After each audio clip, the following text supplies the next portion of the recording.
இன்றைக்கி நம்ம குழம்பு மிளகாத்தூள் தாங்க அரைக்க போகிறோம். இது வந்து சைவமும் அசைவம் ரெண்டும் நம்ம யூஸ் பண்ணலாம்.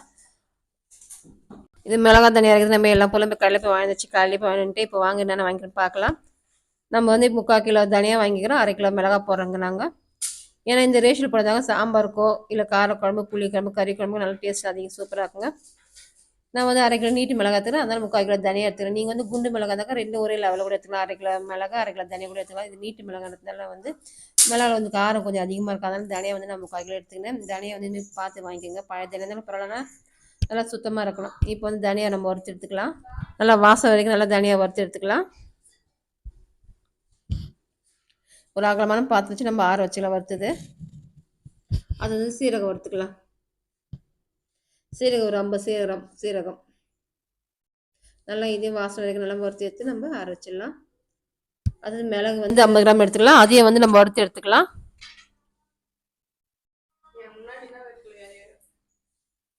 நல்லா இதுவும் வாசனை வரைக்கும் நம்ம வறுத்து எடுத்துக்கலாம் மிளகும்.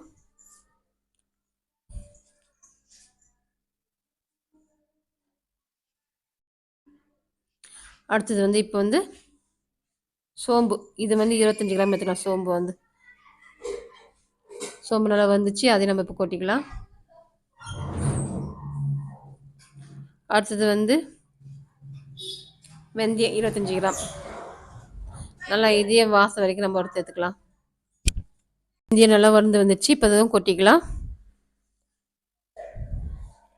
அடுத்தது கடுகு, இது ஒரு 50 கிராம் கடுகு, இதே நல்லா பொரிஞ்ச வரையும் நம்ம எடுத்து ஆற வச்சுக்கலாம். அதுக்கப்புறம் மஞ்சள் 100, இதையும் கொஞ்சம் லைட்டாக சூடு வரைக்கும் நம்ம வறுத்து எடுத்து வச்சுக்கலாம்.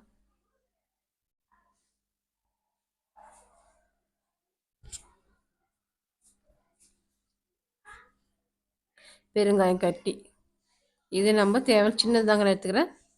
ஏன்னா நம்ம சாம்பார் வைக்கும்போது நம்ம பெருங்காயம் வந்து பருப்பில் போட்டு வேக வைப்போம், அதனால் அதே வந்து கொஞ்சமாக தாச்சு. அதாவது பச்சரிசி ஒரு 50 கிராம் அதையே வறுத்து நம்ம இதில் போட்டுக்கலாம். நீங்கள் பச்சரிசி எடுத்துலாம் எடுத்துக்கங்க, இல்லை புழுங்கல் சேர்த்துலாம் எடுத்துக்கலாம். நான் இப்போ பச்சரிசி தாங்க போகிறேன். இப்போ வந்து கடலைப்பருப்பு 50 கிராம் அதையும் வறுத்து எடுத்துக்க வேண்டியது தான். இப்போ வந்து கருவேப்பிலை நல்லா இதையும் வறுத்து எடுத்துக்கலாம். பச்சை கருவேப்பிலை இருக்குது, இதுவே நம்ம கடையில் போட்டு நல்லா சூடு பண்ணி எடுத்துக்கலாம். கடலைப்பருப்பு 50 கிராம் இதுவே நல்லா வறுத்து எடுத்துக்கலாம். இது துவரம்பருப்பு, ரேஷன் துவரம்பருப்பு தான் நான் யூஸ் பண்ணுறேன். இது ஒரு 50 கிராம். மிளகாவை நல்லா இப்போ வறுத்து எடுத்துக்கலாம். இப்போ வந்து 1/2 கிலோ மிளகா, நீட்டு மிளகா எல்லாம் இப்போ வந்துச்சு. இப்போ வந்து நம்ம மிஷினில் கொடுத்து நம்ம அரைச்சி எடுத்து வந்துடலாம். மிஷினில் கொடுத்து நம்ம அரைச்சி எடுத்து வந்தாச்சு. வாசனை வீடு ஃபுல்லாக தூக்குது இந்த மிளகாத்தூள் வாசனை. இப்போ வந்து நம்ம தேவையான அளவுக்கு நம்ம சின்ன டபுள் போட்டு எடுத்து வச்சுக்கலாம். ஏன்னா அப்பப்போ நம்ம திறந்துன்னு வச்சிங்களா வாசம் போயிடும், நம்ம டேஸ்ட் கொஞ்சம் கம்மியாக, அதனால் இதுமாதிரி மூடி போட்டு வச்சுட்டு நம்ம தேவையான அளவுக்கு நம்ம எடுத்து யூஸ் பண்ணிக்கலாம்.